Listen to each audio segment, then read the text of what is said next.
was a lovely, lovely kid.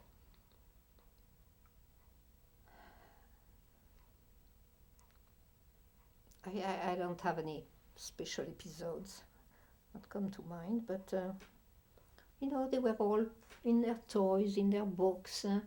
The fact of having uh, 3, 4, then 5 kids is a help in a way because they keep each other company.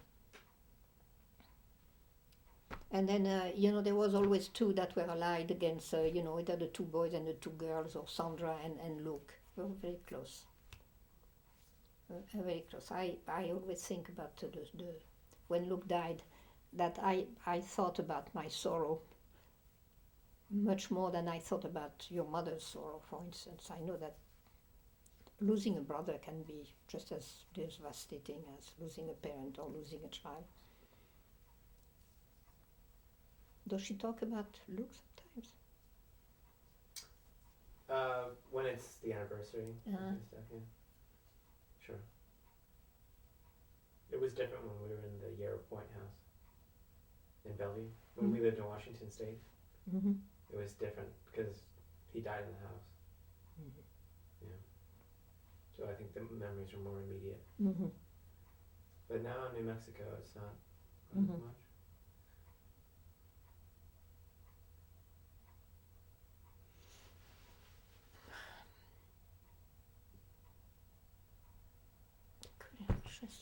I can't remember the year he died. 91. 91. How old were you? Well, you were born in 82, no? All right, so you were 9. It was 9. Do you remember it? Oh, yeah. It was a pretty major event in my life. My sister doesn't remember very much, but I do. It seems that a few days before he died, he had you on his lap and you watched a game. The Super Bowl. I remember that, and knowing that he was going to die. So I remember saying this, I hope that Kia remembers that episode, and you do. Right. It was a big game. It was the Buffalo Bills versus the Dallas Cowboys. Ah. And Luke hated the Cowboys. Oh, I see.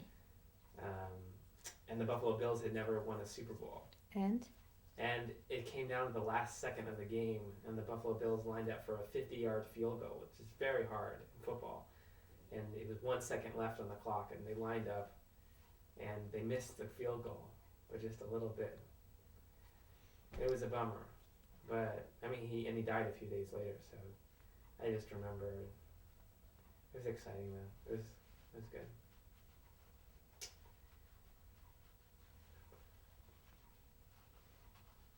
Tell me something about your husband, Steve, Patty, as I call him. That maybe, I don't know, maybe people wouldn't know about him. Something that you only know. Well, I think he suffered all his life from the fact that he was dyslexic. And, this was not something that was even known or certainly not diagnosed when he was a young boy. And it gave him a very poor self-esteem because he would interpret numbers, letters, which is typical of dyslexia. And each time he would hit on himself. He would be furious, Furious against himself, but also furious against the fact that it was not diagnosed, that something could have been done. So that was that was really, all through his life he had these self-esteem streaks, and he felt that's why he didn't succeed. He was very unhappy because he didn't succeed in life the way he should have. He was out of a job quite a few times. He was a salesman. Sometimes just for a few months he sold encyclopedias or things of that nature. And didn't feel he was making a good living. And it is really when I became a teacher that I had a steady income coming that thing looked up, but that was another very hard for him. To have his wife working? Not too much, but to have his wife have the steady income. So he was permeated by this feeling of. Now, besides that, he was a charming man, full of life and wit, and I know he loved me very much. I was the pillar of his life, really, and with the good things, and it was a very good dad. I think that all the children, particularly Erika, she was particularly affected by his death. And the only thing that was very sad is that he drank. And it became worse as he felt that he had not, contributed enough to our lives, that he had not make it, with the sense of success. He didn't count the success as a father or as a husband to be success. Success had to be measured in money. And so that really gnawed at him. And then he began drinking and, drinking more and more. And that was very hard because the last few years he really was drunk most of the time. Did you ever feel disappointed with him? Yes. Not The about last few years, the drinking. Not No, about the before that, no. No, before that, not at all. He made me very happy. No, we communicated on a lot of levels, and we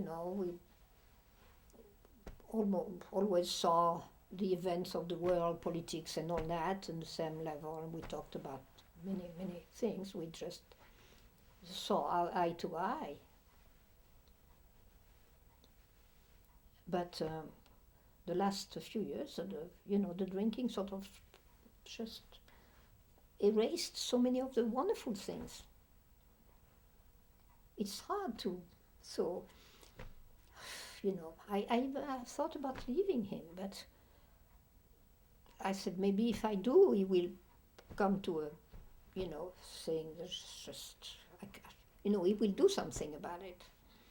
Maybe I should, who knows. And on the other hand, I felt that if I did leave, he would go lower and lower, and I felt that the kids would feel their obligation towards him, and then it would be their responsibility, and I didn't want that, so I said it was my responsibility to put up with it. Did you guys take a lot of family vacations? All right. Well, yes. Not that we had a lot of money to buy things, to rent something. Oh, when did I buy Richmond? In 1974. We had very good time in Richmond. But before that, we did a lot of camping. We had the equipment. He had been a scoutmaster, so he knew all the ins and outs of camping. And the kids, they loved it, I did too. We had a dog, I remember. I don't know why, suddenly I remember myself sleeping under the tent and the dog, who was outside, leaning and sleeping against the tent from the outside, and always choosing the spot where I was, for some reason. Maybe because I was always sleeping on it. Anyway, no, but I don't know what your mother said about the camping. Does she consider, she never talked to it? One day you will have to ask her. I think the kids had a wonderful experience. It's wonderful for the kids. We always went camping not far from a swimming place, so, that would be the activity of the day. And then there are all the things you have to do when you camp, gathering the wood and the water. We were not, it was a time where, no, you had to go in certain places. You couldn't go anywhere. So usually you had some source of water, not far. Then the lake was always a place where you swim and washed. You didn't wash, you knew. That was a bath or two every day. And then you have to buy the food accordingly that you are going to barbecue. So it takes quite a bit of time to calculate all those things. But so you like the summers? Summers were nice. That was the summers, yeah. Yeah, no, we never. We did go to France. We did go. I think that most of the time when I went to France to bring my to show to bring my kids to my dad, or like Steve didn't come. He had to work, or it was. The houses in France are not very large, and to have to sleep 3 or 4, 5 little kids was not too hard, because you can very often let them sleep on the floor, give them a pillow and a sleeping bag or something. But a couple, it was always more difficult, because you feel you have to have a decent room. Did you feel like you were a feminist? Oh, What was that whole movement like for you? the whole movement? Well, there was feminists who were, how do you say that? Feminists, of course, but not with the group who, all the time had to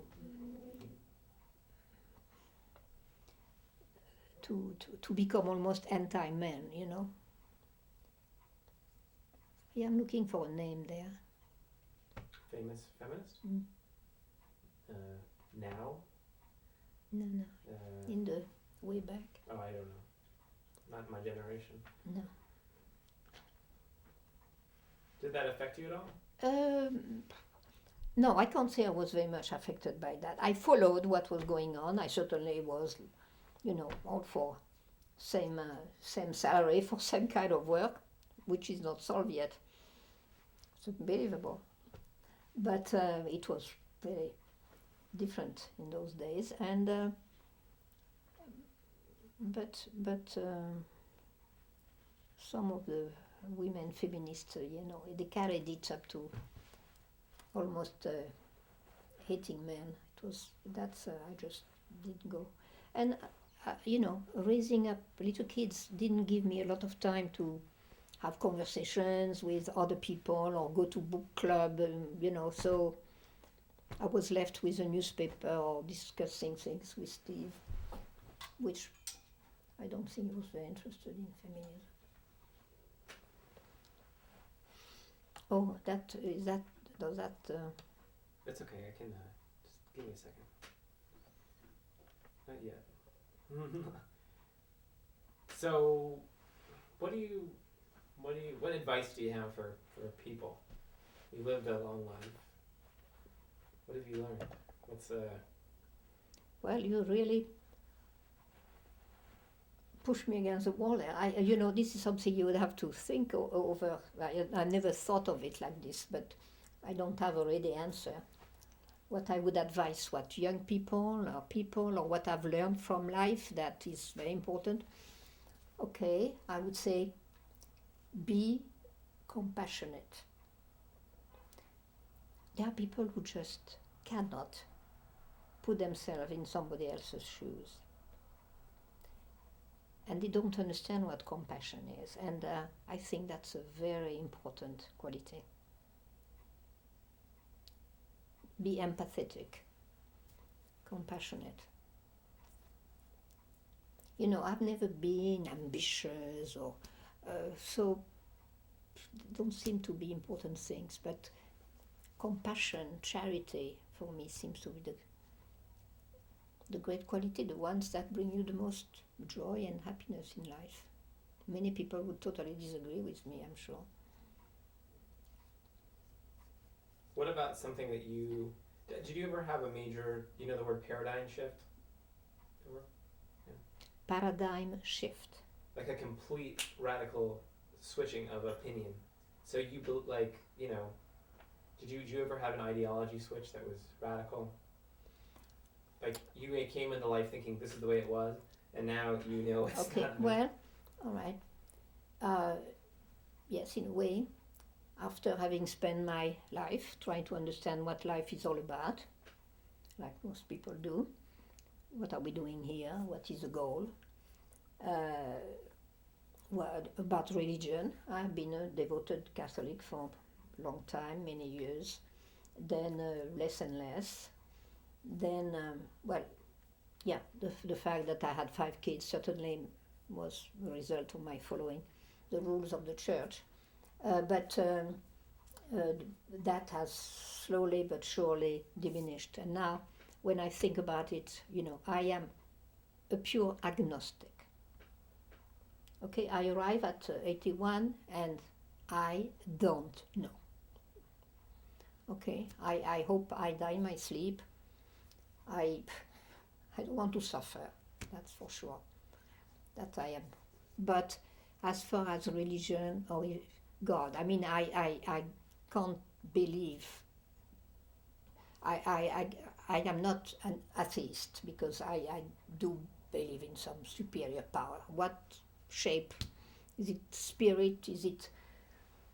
I decide it's beyond me. I can't understand. Are we going to join that grand when we die? Yes, maybe that's what certainly Luke felt, but I just can't say that I have any kind of faith in believing that's the truth. Or I don't know. Do you believe in true love? Oh yes. You do? So, yeah, I do believe in love. Well, when I was mentioning compassion, that's the same idea, right? Do you think that you could have had a life with many people on the planet, or was it your destiny to? Oh no, I do believe that there are many people with whom I could have lived and be happy. Yeah, sure. Would I have been happy? Would I have had a happy life if I hadn't had any children? This I have asked that question very often. I feel I couldn't. For me, having had children was a defining thing. Do you think it's the same way for men? No idea. I can't tell you. What do you think the difference is between men and women?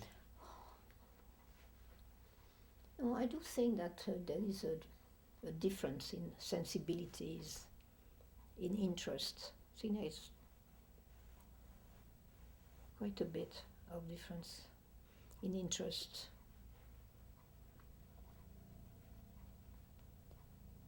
Maybe less true than it used to be, but because I think men have progressed a lot in accepting feelings, expressing feelings. It used to be unmanly, there have been many things happening in the last 30, 40 years on that subject. You agree? You think so? You don't know? I'm not of. I think so. I hope so. I guess. Yeah. I don't know. Now you seem to be open to, to expressing your feelings, and you have been interviewing me, but if I interviewed you, I think you would be, fairly open about what love is, your feeling for Emily, or life in the long run. Do you want to have a family, the two of you, with children? Do you ever talk about it, or it is not yet? Mm-hmm. No. We think about it. I mean, there's talk, but we're still not quite in that age yet. No, but what? Not old enough. Thank God. Wait. Yeah. Wait, people are parents much too early. They have not finished growing up, and then boom, they have to raise kids. I mean, you see that all the time. Do you feel like people grow up at some point?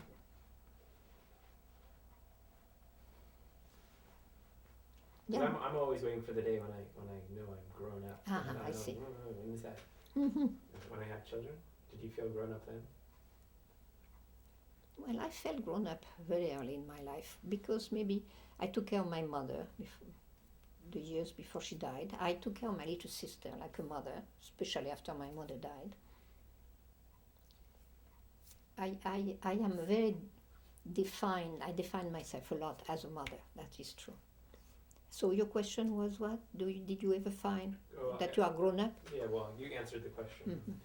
You felt very early that you were grown up. We had when I answered the question. Yeah, because I had responsibilities early, and I think that's what defines. I have to take some drink. Yeah, sure. Oh. No, go.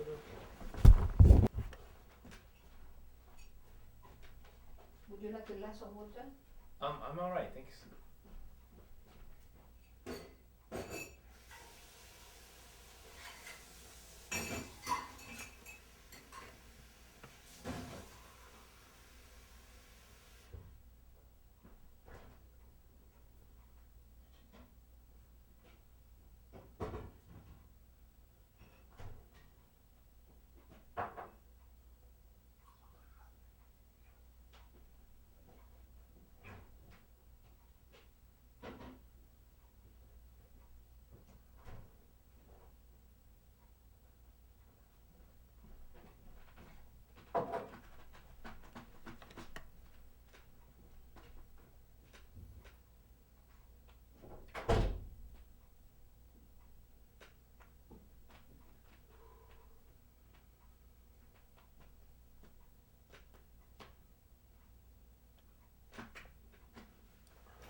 Anything else that you want to say? No, I think I did a little while ago when you asked me about, when I talked about compassion and tolerance. Great. So, just who am I? Just say to the camera who I am. Not about who I am, but just so we have a reference. All right, well, Where are we? Where are you now? okay, well, that was my grandson, Kia, asking me questions. And I'm his grandmother, Simone, born Chabal, then Olmsted. And I live in a lovely place called Kendall-on-Hudson. I am 81 years old. And I enjoy these 2 hours, 3 hours with my grandson very much. I think he's a superior human being, full of sensibility, intelligence, and I hope he has a wonderful life.